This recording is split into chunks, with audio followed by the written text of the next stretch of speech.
Welcome to Don't Box Me In, the show that features conversations with people from all walks of life, talking about their extraordinary experiences and inspirational messages. Now, here's your host, Lana Reed. Hello, hello, hello. As they said, I'm Lana Reed, and welcome back to this week's edition of Don't Box Me In. Today, it's all about uncluttering or decluttering our lives. And before I get started, I just want to give a few fun facts about clutter. Now, according to the U.S. Department of Energy, they report that 1/4 of people with 2-car garages have so much stuff in there they can't even park a car. The National Association of Professional Organizers report that we spend 1 year of our lives looking for lost items, and that 80% of the things that we keep, we never use. Plus, if you rent a storage facility to store your excess belongings, you're contributing to a $154 billion industry. That's bigger than the Hollywood film business. My guest today, Julie Coraccio, has worked for years as an organizer and started her business, Healing Through Organization, in 2009. Also, for 13 years, Julie has been a grant writer and director of development, successfully raising millions for nonprofits. She is the host of Clearing the Clutter Inside and Out, and she is a recipient of numerous awards. I'm so happy to have her with me today. Please to welcome her to the show. Julie, welcome to Don't Box Me In.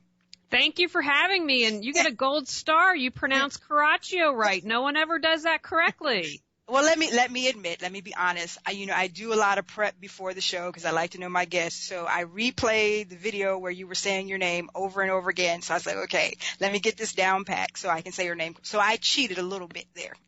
Good job. Good job. But thank you. How you doing today, dear? I'm excellent, and I'm so excited to be talking to you today. As you can see, I'm a huge fan of helping people clear clutter, and I'm impressed you did your research, and I'm glad that you shared those statistics with people, because when you hear things like that, most people, it makes them go, whoa, I didn't realize that. Yeah, because I'm thinking now when I read it, it's okay. So a whole year of my life I've spent looking for keys, looking for that piece of paper. I mean, to just put that into a visual, like a whole year of my life is spent just looking for something, so, it kind of makes people kind of take notice and say, hey, wait a minute. And, the fact that people have garages that you can't use and things like that, you just really, you don't understand these things or put it in perspective. It just becomes your normal day-to-day life. Oh, I'm just going to park in the driveway, not in the, But you're here today and you're going to help us kind of pick some of this apart. And, as we can see with the introduction, clutter is one of your big things there. Can you give us some pointers, like we pointed out in the opening, but can you give us some tips or some perspective about why it's very important for people to start to declutter their lives?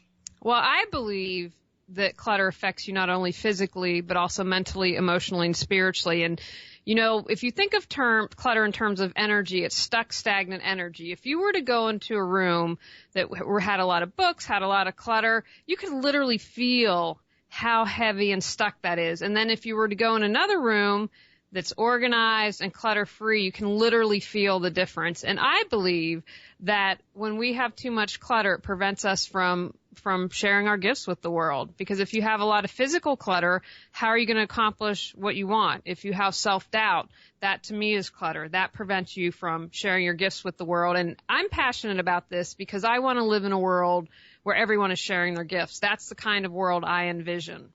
Awesome. And you just brought up something that, I had a time period in my life where I was going through this little, evolution, and, it felt right for me, but like outsiders looking in, say, okay, Lana, she's crazy. She's going through some sort of like thing right now. But I went through my house, and like the clothes that were in my dresser and stuff, I took them out, and I had shelves built into closets, and I put them there, and I removed all of the odds and end furniture in my bedroom, like dressers and stuff like that. The TV stand where I was, became a dumping ground for, papers and stuff. I removed that, and I just hung the TV on the wall. And downstairs and, in the living room, I pushed, the furniture against the wall to give me like space as I was going around my house. And it seemed to me, it feels to me like everything is so much more peaceful. I feel like, my air is clean, my energy, I'm just, so, I really understand, just from that little time period in my life, the benefits of, taking away some of that clutter. I mean, I didn't know what I was doing at the time. It just got to be so exasperating to me. I was like, I got to get all this stuff out my way. It's amazing what you can do, the productivity that you can achieve in your life when you do free up your space, your energy around you. So, I just think it's awesome work that you're doing there. So when people begin this process of decluttering their lives, most people think it's just, like I said, maybe throw away some paperwork or, get rid of some furniture you don't use. But it's really a lot more than that, right? To me, it is. People a lot of times concentrate on physical clutter. You'll hear people talk a little bit about mental, and I have emphasized also the emotional and spiritual, because to me, it's all tied together. Now, my personal belief is that I create my reality. So whatever's going on the inside of my life is going to be reflected in my environment. I did my research too and read about you, and you overcame losing your husband, and I don't know, all the details of that, but if your place had a lot of clutter and it was a mess, I wouldn't fault you on that, because to have your world turned upside down like that, I would think that that's how it would look. And so, again, I think if we move away from judgment, that's what's most important. But it's to tackle clutter on all levels. Because, again, if you are, you took a tragedy and turned that into a success. If you, can turn self-doubt into belief, and then you can go out and do what you're meant to do. Okay. Now, how is it some ways, because we're saying self-doubt here, and then we're saying clutter, just for the person that might not be aware, how are they connected? How is it that I have clutter in my life? How does that manifest itself as self-doubt? How do they intertwine? Well, I want to say that, of course, that it might not be for everyone. Yes. I'm just using, because for me, mental clutter is what I'd call monkey mind or being overwhelmed. I consider emotional clutter, like I look at relationships as potential clutter. Who is it that you surround yourself with? Because if you're not surrounding yourself with good people, they just did a research not too long ago that if you are hanging out with people that are overweight, you're more likely to become overweight. Well, to me, that says if you're hanging out with negative people, then you're likely to become more negative. And, it's not only self-doubt. I believe that comparing yourself to others is clutter. There are a lot of things out there, judgment. To me, that's just clutter. Because ideally, if we're living in the present moment, which is where our point of power is, that's where we create the life that we choose. Awesome. That whole comparing yourself to others, it's kind of ties into one of the beefs I have with social media today. A lot of us spend a lot of time Facebook, Twitter, and Instagram, and people have a tendency to project their best selves on these social media sites. So you're scrolling through all your different feeds, and your friends are doing all these wonderful things, and you start to feel like maybe my life should be so wonderful. So I tell people a lot of time, you should really try to declutter your social media time that you have, the energy that you put on it, because it's reflecting back on how you feel about yourself and jeopardizing, all the beauty that you could see in yourself. So I can see where, your self-esteem and your self-worth, the things that we have today. Technology is a beautiful, beautiful thing, but with it comes the consequences. And I think it is a lot of clutter that we do find on social media, because I found myself, I'm guilty of it. I start off on YouTube is one of my big things, right? So I'll start off looking for some sort of how to do this on YouTube. And next thing I know, I'm looking at, how do you buy a coat for a llama? And I'm like, how did I end up there? But it's like, it's 2 hours later. And for me, that's clutter. That's time wasted that I can't get back. And I filled my space with actually nothing. So that's clutter, that's emptiness. So, I really think social media is really an issue that we need to kind of get a handle on when it does come to decluttering our lives, where we spend our time at. That's one of the things. Now, you mentioned the people that we spend time with or are in our circle and stuff. And sometimes it's hard, Julie. I mean, you might have a parent that's a little bit toxic for your evolution and your growth. How do you declutter your life when it comes to significant family members? That's a great question. I just released my course on that, and I talk about it in that because we take an entire month to look at all your relationships. There's some you can't necessarily end those relationships, and so there are a couple things you can do. You can lessen the amount of time that you spend with someone. You can create a boundary, and again, for every person, it's going to be different, and you have to figure out in that moment what is best for you, because it might not be best to have a confrontation with someone.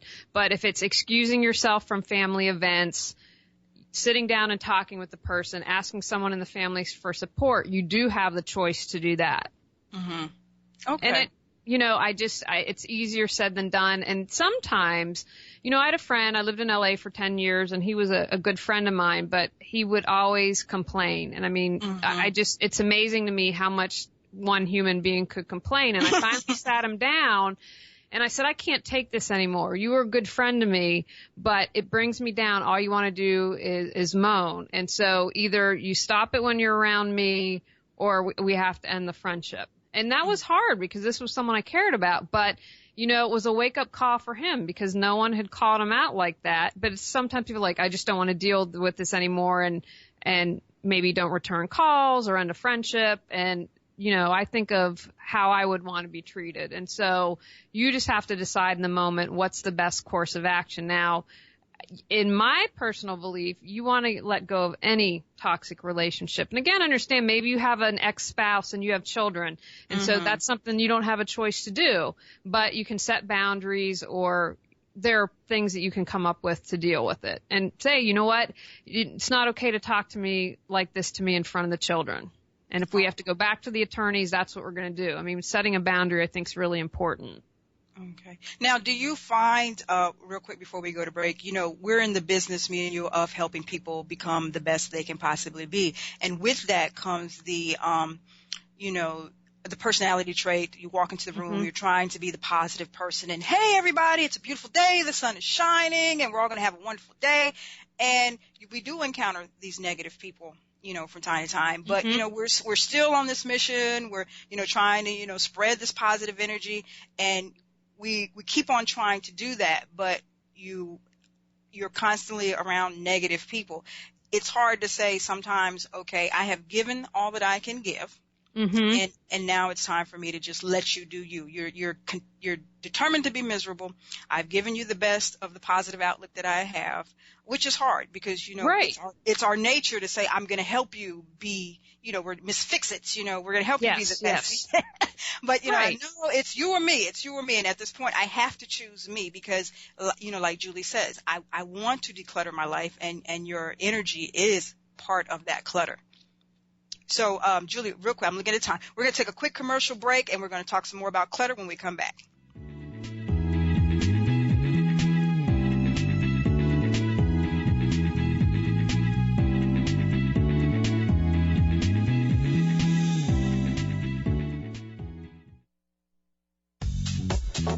Welcome back to Don't Box Me In.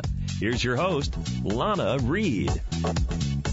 Hello, and welcome back. I am with the host of the show, Clearing the Clutter Inside and Out, Ms. Julie Coraccio. And before the break, I was going through, it's both of us, we have this obligation, this inside of us, to help people, elevate themselves to the next level.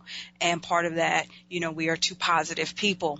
And a lot of times, our clientele base or just the people in our environment, they haven't reached that level of positive energy. So I know personally I have found myself involved with people on a continual basis. I'd like to call them, the Debbie Downers. Every time I see them, oh my gosh, the gas prices were this, and she did this to me, and I don't like the way this food tastes. I mean, it's just like there's something negative about everything in their life that they have to say, and at some point in time, I'm trying to show you by the walk that I walk, by the encouragement that I give you, look at it this way, and, be grateful for this, and okay, I know, your food didn't taste well, but, look, you're alive to even have a meal, and, and I'm trying to do this and be all positive, and yeah, and then at some point it's like, Lana, you've done all you can, and you have to step back.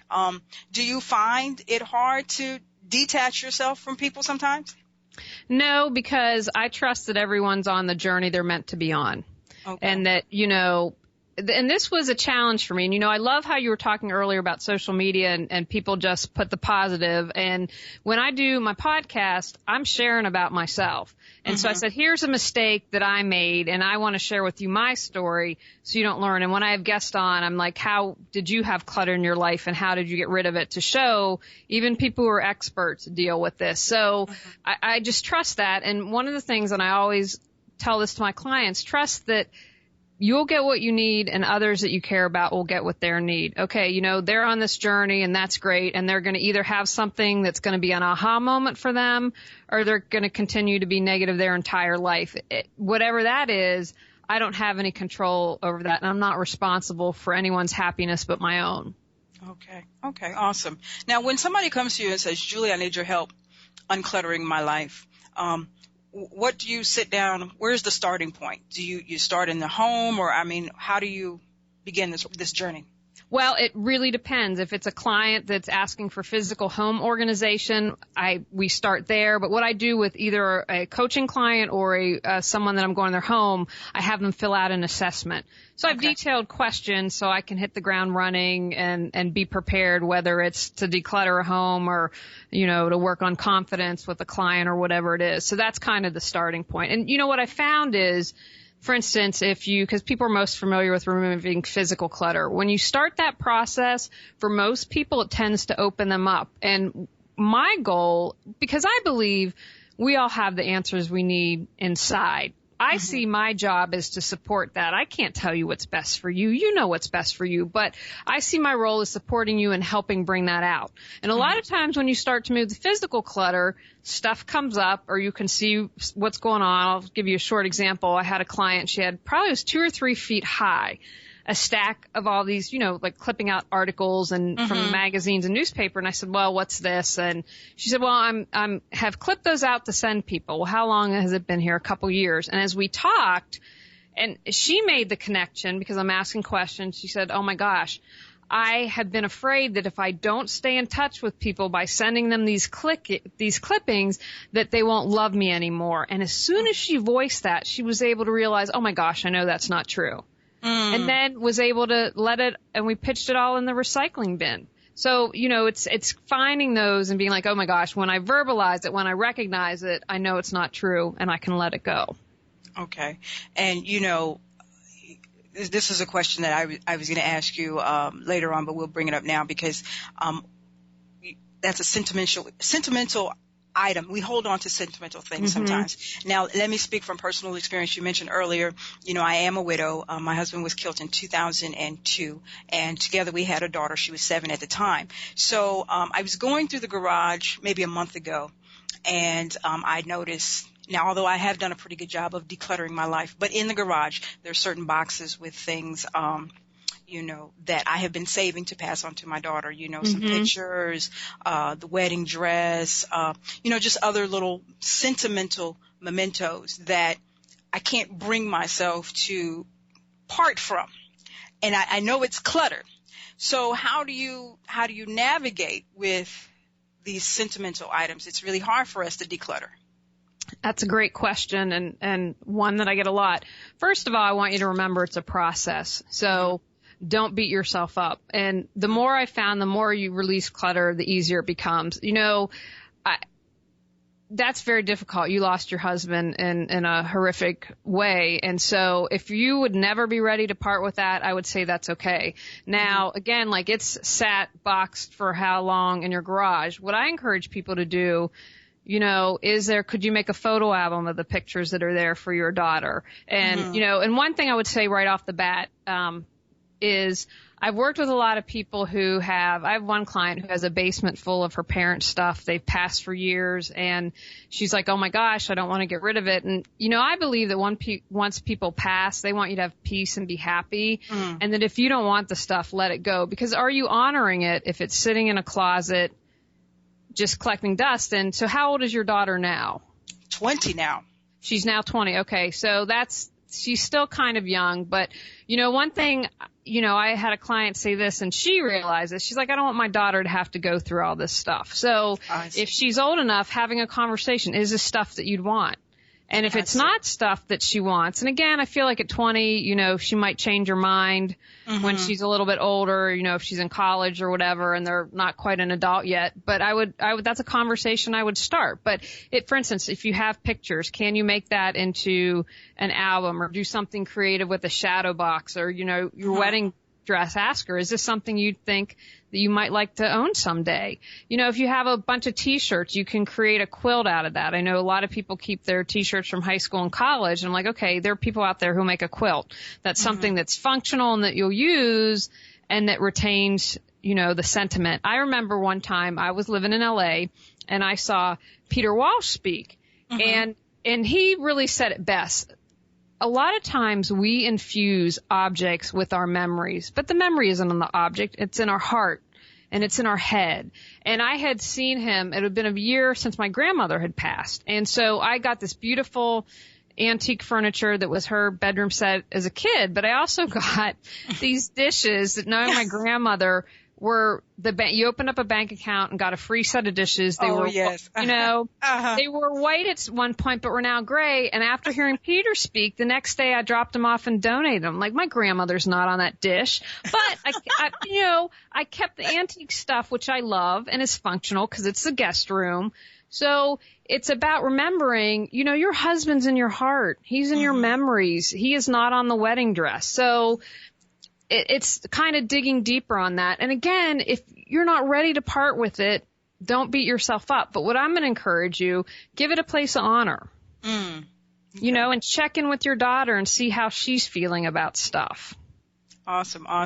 Okay, cool. So now also in this clutter stuff, there's things like my childhood diaries and stuff like that. So you would suggest to somebody to, we need to get rid of those items and stuff, or I'm just trying to figure out if every sentimental item is a no or not. Oh, no, I would never ever say that. First of all, I never tell people to get rid of stuff. Okay. That I never do that because, you know, again, especially in the beginning, it's a really hard process. You know, I've worked with some clients where I've helped them declutter their entire homes. And at the beginning, it's a very difficult process.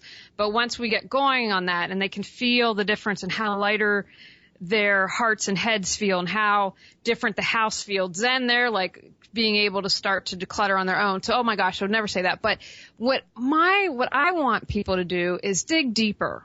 Like, why are you holding on to that? You know, I still have diaries. I haven't let go of those because I still read through those. But you know what? I'm not tripping in my house. Every place has a home. I'm not overwhelmed with clutter. It's not, you know, it's just asking questions like, why am I holding on to this? And just encouraging you, you know, to ask those questions. And are you honoring it? Like, if you haven't opened it in 15 years, then I'm going to say, okay, you know, and here's an example. Like, I had a client who lost a child. I can't even imagine what that would be like. And I'm like, don't force yourself to get rid of her clothes, but is there something we can do to maybe honor that? To help you. And so, you know, if someone went through their entire life and hadn't lost a child and couldn't get rid of anything, I would completely understand that. I think it's, you know, are you living your life is what is important to me. Are you sharing your gifts with your world, or are these items preventing you from doing that? Is that a distinction that makes sense? Yes, it does. It does, very much so. And I'm listening to you talk and humorously, I'm thinking about Julie and wondering that TV show Hoarders. When you walk into homes personally yourself that are so cluttered, is it like a claustrophobic fit? I mean, could you do the Hoarders show? No, and because you have to be, that overwhelms me. I'm a very visual person. Now, I volunteered once on a hoarding project here in the Raleigh area where I live, and I take this very seriously. You need to really have special training to be able to people work with this. And the one I volunteered on broke my heart. This was a man who was in his 80s. He didn't have any family in the area. He'd served his country. He was in World War II. Had been a postman, and, you know, the kids weren't around, and it just got out of hand. And it just, for me, it was heartbreaking. But, you know, we had 5 of us and didn't even finish one room, and a team on another room. So that's, you know, again, you have the deeper psychological issues going on with that. But it's not as deep, but let's talk about creative people for a minute. Sometimes people are afraid of success, of getting success or never getting success. And so that's a clutter thing, which isn't like in the DSM-5 or whatever they're on now, but that's something that can create clutter and that maybe a lot of people can relate to. Or maybe your childhood upbringing was nuts. And so one of the way that that's reflected, your childhood stuff, is because you were used to chaos and that's how you functioned, that clutter represents a way for you to function. Okay, good tips. And, I want to talk about creative people. I want to be devil's advocate for a real quick second there, but we're going to take a quick commercial break, and when we come back, we'll talk about that.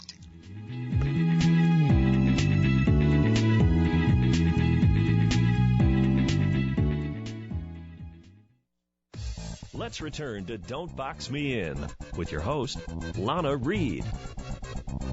Hey, welcome back. Don't Box Me In. I have been having a good time spending some time with Miss Julie Coraccio. She is the lady behind Reawakening. Let me get that right. Reawakenbrilliance.com. And before the break, or we've been spending the day talking about clutter, but before the break she had mentioned creative people, and I want to kind of play devil's advocate here for a minute. I've read many articles about your genius type people, your Albert Einsteins and Mark Twain, and being the messiest people in the world, but producing such phenomenal work. Is there in reality some space, some purpose for clutter? Wow, that's a really interesting question. Here's what I would say about that. If you're kind of messy, but you can find what you need, because for some people, like Einstein's a perfect example, kind of the absent-minded professor. There's a method to their madness. So, in that instance, I would say I get it. But if I was to talk to Einstein's wife, she might be like, oh my God, this is driving me nuts. We got to do something about it. So I believe in giving leeway. But again, like if there's another person or family involved, that's the type of thing that you have to give consideration to. I don't know, honestly, if I can answer that question. Okay. I think that's really interesting. Again, from my perspective, I see clutter as stuck, stagnant energy. I see it preventing your gifts. But again, if you can find what you need. But I have to admit, I would argue that you're going to be able to think better in a decluttered space. But you know what? You bring up a good point. So if it's not broke, then don't fix it, I guess would be my ultimate answer. And, also we can also add this to the mix here. Who's to say how much more phenomenal Einstein and Mark Twain would be if they didn't have all of that clutter? Exactly. Excellent point. Yeah, I'm always going to err on the side of letting go as much clutter as possible. Let's just throw that out there. So let's get that option too as well. So 2009, you started Healing Through Organization. Tell us about that. Well, I had been working in the nonprofit world, and I thought, you know what? I want to start my own business. What could I do that I'm good at that would support people, but that I'd also be really enjoy and be passionate about? And this is what I came up with. And I was very purposeful because I saw healing and decluttering, or organizing and decluttering, as a way to support people in healing. So it was, I really thought about the name before I did that. And so I would see working with people as they organize how it would change their lives. And then in 2011, from 2011 until 2014, I had an internet TV show called Reawaken Your Brilliance, and kind of I've now have merged Healing Through Organization into that because I see my support has grown in a couple of areas. And so it, for me, all breaks down to we're all awesome, but sometimes a parent or society or a sibling or a friend has made us believe we aren't. And so I want everyone to reawaken and remember their brilliance. Okay. Now, what would be some of the steps that people can take to reawaken their brilliance? Well, the first thing I would suggest is become aware. I think that's really important. I think a lot of times we're on autopilot, or we play the victim. It's someone else's fault that my life sucks. I play no part in that. So I think a first step is becoming aware, and then being like, okay, I'm aware. Now what steps can I make to change that? And then beginning step by step to change your life. And, taking a life inventory, I think, is something that's a really valuable tool. Look at yourself. And again, you do it from a place of observation, not judgment. Okay, wow, you know what? I'm really not good with my finances. Now I'm aware of that. Now I've admitted it. What action can I take to become better at that? And, one thing I wanted to mention earlier, when you're talking about social media and you've lost 2 hours, that's a distraction. Mm-hmm. And, I talked about, I was either writing, I'm getting old, I can't remember anything, but I was either writing about comparing, either for a future show, and I was making notes, and I thought, you know what, it's really easy to compare myself and waste my energy comparing myself to others. The hard work is doing the self-examination. And why am I feeling like this? Why do I feel the need to compare? What is it really about? And it's easy to get distracted for 2 hours on social media instead of spending 2 hours becoming aware and doing self-reflection. True. It's very easy. You brought up a whole bunch of stuff. I'm just trying to figure out what direction I want to go. Like you, I'm old too. So if I don't get it out right away, then my thoughts go someplace else. So we're going to talk about the first step you said is to become aware. And I think that's very important because, like you said, we are on autopilot sometimes. This is what I did yesterday. This is what I did the day before. It's always going to be like that. And a lot of times, if you can't do it yourself, you need that outside person to say, no, this is not it. This is not the end destination. And let me give you some tools and techniques to kind of merge you onto a better highway. Because like I said, we do get stuck on autopilot. And sometimes it's a generational autopilot. This is the way my mom, it was for my mom, or this is the way it was for my grandmother. So why should I expect my life to have any more beauty in it? Right. So like I said, we need the Julies to kind of give us that guidance to say, okay, this is the brilliance that you are. These are the gifts that you have. Now we need to kind of start to work on that. So once somebody becomes aware and where their weaknesses are or what they need to work on, do we create a long-term plan, or do you see metamorphosis really quick, or how does that usually work for you in your experience? It really depends on the individual, truly. And, like, for instance, I'm coaching a professional organizer right now, and I'm helping her with social media and some other things, but I'm also working on her confidence and feeling like, okay, let's figure out what your passion is and what little niche that you want to serve. So in that instance, you're kind of working both ends. And so I also know I work with a coach monthly. I am a firm believer in my personal development, but I took a break. I worked with one person for a year and they moved out of the area, took a couple months break, started working with someone. So I think you need breaks for sure. And I want people to be able to figure it out for themselves. Again, as I mentioned earlier, I see that as a support. I would never want to get into a situation where I felt that someone depended on me. Does that make sense? True. Because, you have to fly at some point. And I think that, whether it's a relationship with a therapist, whatever the case may be, sometimes those hit a point where it's gone on. Do you know what I mean? Like it's a dependent thing and you're not moving forward in your life. That's something I would never want to happen with a client, and I wouldn't allow it to happen, quite honestly. And, you mentioned the person that you're working with now and the issues of confidence that they were having. I do want to kind of share with the audience. There was a point in time where, because we're hearing you now, there was a point in time where you were scared to speak in front of people? Oh, my gosh, yeah. Like I'll never forget. I can tell you the exact day I had to stand up. I was at a networking event. I had literally just started my business 2 days earlier, and I had to get up and was given 30 seconds to talk about myself and my business, and I thought I was going to die.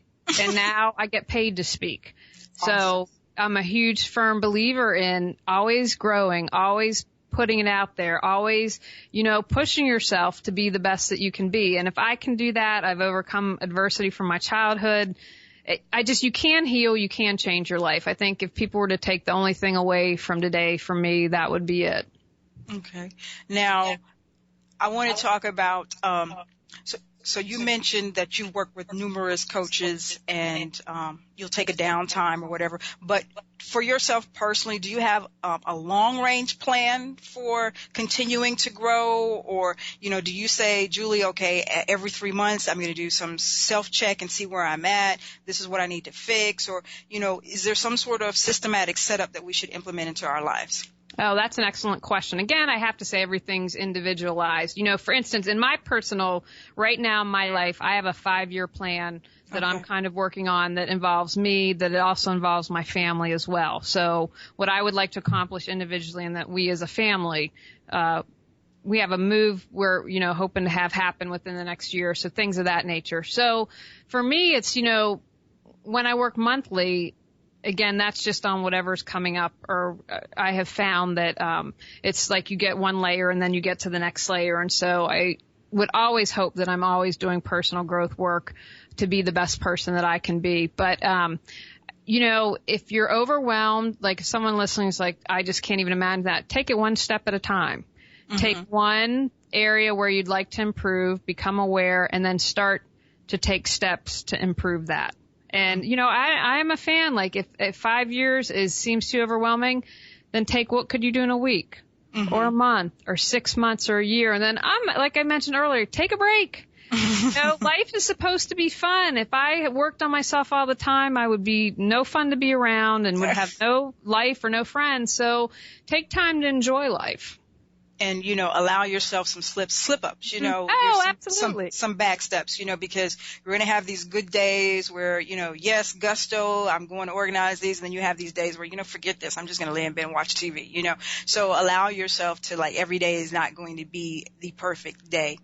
And, when you talk about decluttering your life, just taking, like, your home, for example, that whole process could be very overwhelming for some, Oh, absolutely. But I want to add one thing that you mentioned. Of course we slip up, but this is what my coach said to me. I was talking about a client I was working with, and she said, oh, she deflected and turned it around to you. Like we were talking about her and it was subtle. And I was like, oh my gosh, you're right. And now that you pointed that out to me, and I said, oh, I can't believe I made a mistake. Cause I want to be awesome. And she said to me, it's not a mistake if you learn from it. And so I learned, okay, I've got to be more aware when people are really subtle and deflecting and don't want to dig a little deeper with themselves and are asking me about me. So I was like, oh, wow, that was a huge, great lesson to learn. So if you learn something, don't think of it as a mistake. Think, hey, I learned something. How great is that?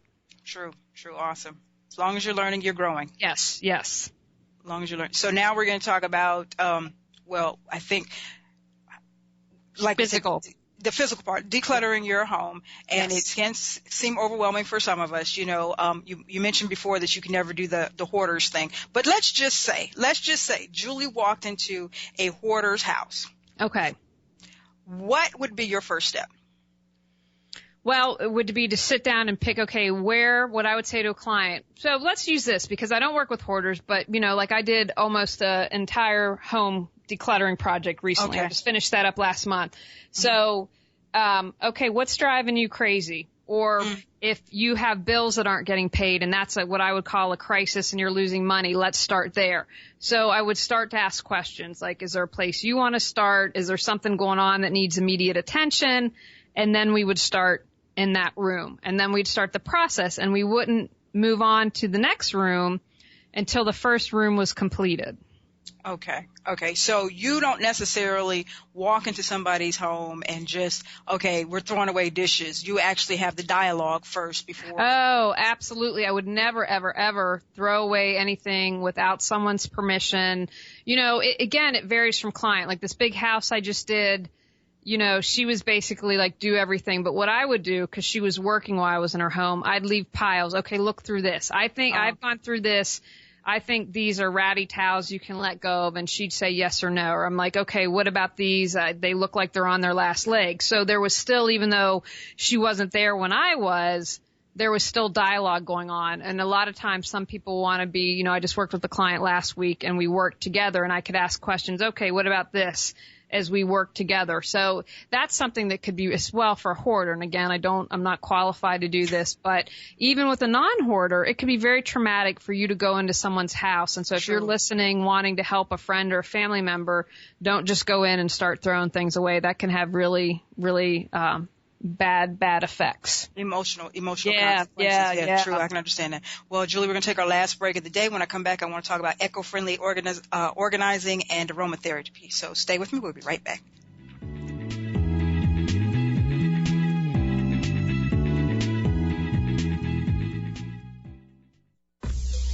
Welcome back to Don't Box Me In. Here's your host, Lana Reed. Welcome back. I'm having a good time today with Miss Julie Coraccio. She is the owner of Healing Through Organization that she started in 2009. And you do something, Julie, called eco-friendly organizing. What is that? Well, I try to, when working with client, again, if they're open to it, is bring being green into the situation. And so, for instance, I'm a huge fan of repurposing. If we're decluttering and getting you organized, I'm going to look around your house. Well, what do we have that maybe we can repurpose so we don't have to go out and buy a container?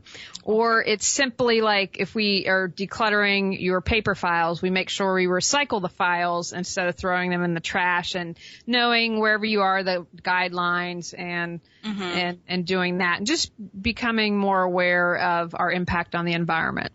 Okay, awesome. So then, let me see here. How do you declutter somebody or eco-friendly organize somebody's kitchen? And I think the talk of the town today is these big Keurig coffee makers and how, the disposable thing is not good for the environment or something. So if you walked into somebody's kitchen and they had something that was harmful to the environment, or it's not recyclable, it's not, you can't reuse it or whatever, do you suggest alternative methods for them to use, or? If they ask. Okay. Truthfully, I don't push it. My thing is if it comes up in conversation or naturally, or I can say, one of the things I'm a fan of is after I help someone declutter and get organized is talk about green cleaning products. I've gotten into essential oils and things of that nature. And my thing is, if you've done this would be the next step that I'd suggest. Now, people know I'm green, so if they ask for advice, of course I'm going to give that to them. But, I think a mistake people make is they become judgmental. Oh, my God, you're not doing that, and blah, blah, blah, blah. And, how are you going to respond to that when someone's judgmental? You're going to back off and be like, leave me alone. So it's about, increasing awareness. And did you know? And, again, I would never force anyone to do anything. But, I was on a panel and I said, even if you don't care about the polar bears, I'm going to talk about how it can save you money and time. And then people are like, okay, now I'm kind of interested. I'm maybe don't care about the environment, but, I try to bring it in from that way as well to educate people. Awesome. Now, just curious, how does one find a professional organizer? Is there a website that people go to find somebody in their area that could help them with these kind of things that you do? I'm laughing. Google's what popped in, right? Don't we find everything on Google these days? I'm no longer a member. There is a National Association of Professional Organizers. I was a member of that for several years when I started, and then it wasn't something that I wanted to continue with. So there's that option. There is Google. There is asking for referrals. I'd encourage you, if you've had a friend that's had a positive experience with someone, that's someone that you should consider checking out. Not everyone wants someone that has a holistic view or that is about being green or reawakening your brilliance. So, my belief is that there is an organizer out there to help whatever your personality type is, and that you'll be able to find them. Okay. Now, looking at your website, Reawaken Your Brilliance, you offer a wide variety of services that people can partake in. If you could give us some of those services that you offer that you could help people with. Oh, thank you. Well, so I'm a huge fan. Hopefully you figured that out, of decluttering your life. So I offer what I call is no excuses. There is something for everyone. I do a podcast, which is on iTunes, as well as a video on YouTube called Clearing the Clutter Inside and Out. That's free. So if you don't, I've had times in my life I haven't had two dimes to rub together. So no excuses. You can listen to the podcast and the video. I also offer affordable online classes. I just did one last Thursday, but I record everything. So you can purchase a class after the fact that are about organization. I offer a Declutter Your Life Mastermind if you're looking for some monthly support that's a little less than, having me come and organize, or that, again, everything we can do online these days, which is really wonderful. Also do speaking, also do home organization. And then I just recently, I'm really proud of this, spent several months, I launched and released a How to Declutter Your Life course, which is a year-long 52-week course. And if you're like, oh, I don't need physical, it's divided. You can either buy the entire course or divide it, or buy mental, physical, emotional, spiritual. And so you mentioned before the break, aromatherapy, a couple really small workbooks, just different things. I have some meditations if you're looking to clear clutter. So there's an option for everyone. Okay. So if somebody wants Julie's help decluttering their home, you are based in what area? Raleigh, North Carolina. Okay, so I know we have the internet and all these other options. Is it possible for somebody in Seattle to get your services, or no? Well, no, we could definitely do something. If they were a do-it-yourselfer, then I would recommend we could do over either Skype or Google Hangouts on air, where we could talk, or they could do my assessment and I could come up with the do-it-yourself plan for them and then check in with them. So that would lean more towards coaching. Again, I can help step by step. Okay, this is what you need to do, but absolutely. Like I have a couple clients in California right now, some on the East Coast. So I work with people all over the country. Awesome. And I mentioned in your introduction, and we haven't talked about it at all today because it's sidebar awesomeness that Julie is. But you do grant writing, and how long have you been at that? Oh gosh, that's been, I think 15 years now, and I still do that. I'm the type of person that I like doing multiple things, and I love writing. It's always been a passion, and I've now, since starting my own business, and what's been really great is I will help a charity if I feel connection and think I want to write for people that I'm passionate about, causes that get me excited as well. So yeah, that's something that I still do.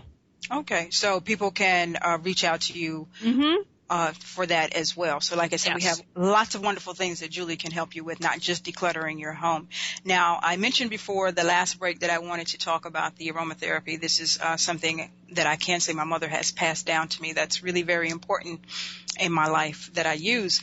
And explain to us how aromatherapy can help you unclutter your life.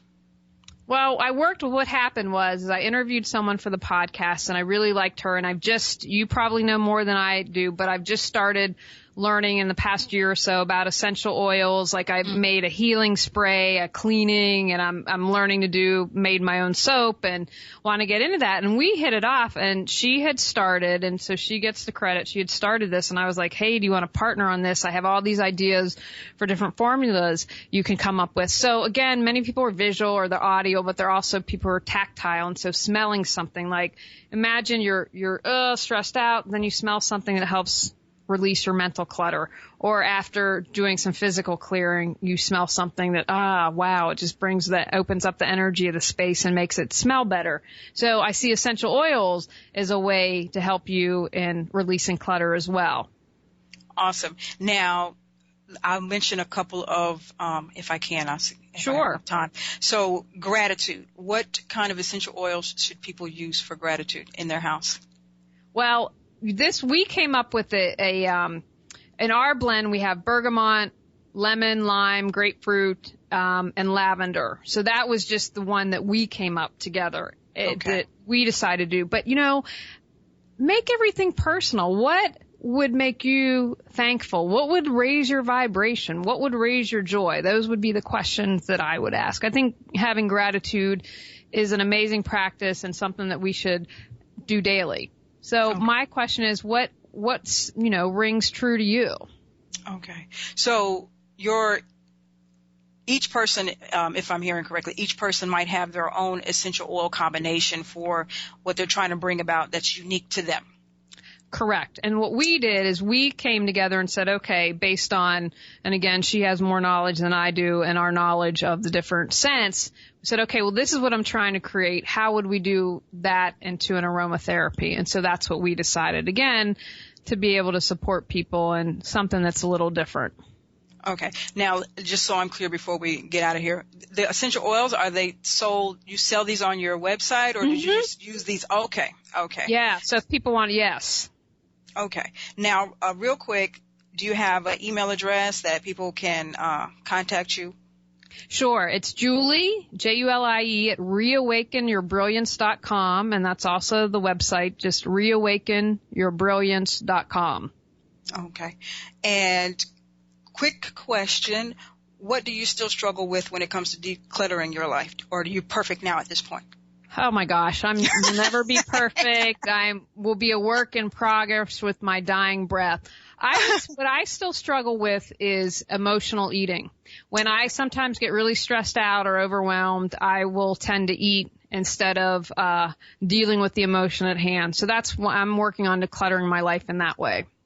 Awesome. Because I think a lot of times, when people come to people that they look up to help them, they assume that we are perfect. And I always tell people I make the biggest mistakes and over and over again. And, I think one of the taglines on my website is I'm a work in progress, so I'm constantly looking at myself and Lana, okay, we messed this up yesterday, but this is how we pick up the ball and continue to run down the field. So, to give people hope that, we're not perfect. We're all just trying, and if you just try, that's one of the keys. So Julie, we are at the end of the hour here. I have so enjoyed learning how to unclutter my life today. Please visit her website, reawakenyourbrilliance.com. And thank you so much for spending time with me today, Julie. I wish you all the best as you continue to unclutter lives. Thank you so much, Lana. I enjoyed being on. This was a lot of fun. Thank you. That is all for this week's show. I'll be back next week at the same time. Until then, remember, when it comes to your dreams, the words can't and won't should never slow you down. There's always space to change and to grow. Don't be boxed in. Live your very best life. I am your host, Lana Reed, and you see me next week.